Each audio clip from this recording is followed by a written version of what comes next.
इनका सवाल ये है कि ऑफिस के अंदर टी ब्रेक मिलता है और टी ब्रेक के वक्त में क्या दूसरा कुछ काम किया जा सकता है चाय पीने के अलावा? तो ये जो टी ब्रेक ऑफिसेज़ के अंदर मिलता है ना, इसका मतलब ये लाज़मी नहीं है कि उसको चाय ही पीनी है। ये एक टर्म है सिर्फ़ कि आपको टी ब्रेक के नाम पे 15 मिनट दिए जाएँगे। आप उस 15 मिनट के अंदर चाहे तो अंतरिक्ष का चक्कर लगा के आएँ, उनको कंपनी वालों को इससे कोई मतलब नहीं है।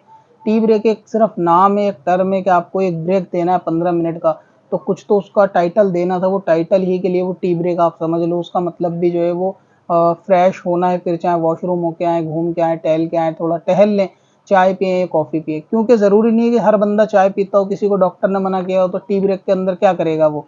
तो इसलिए टी ब्रेक के बदले में आप कुछ भी कर सकते हैं, चाहें तो सो भी सकते हैं। लंच टाइम में भी आप अपनी कंपनी में सो सकते हैं, ज़रूरी नहीं है कि आप खाना ही खाएँ लंच के टाइम पे। जो आपका दिल हो वो करें, खाली बैठें या कुछ भी करें, वो आपका इख्तियार है। कंपनी को उससे कोई लेना-देना नहीं है।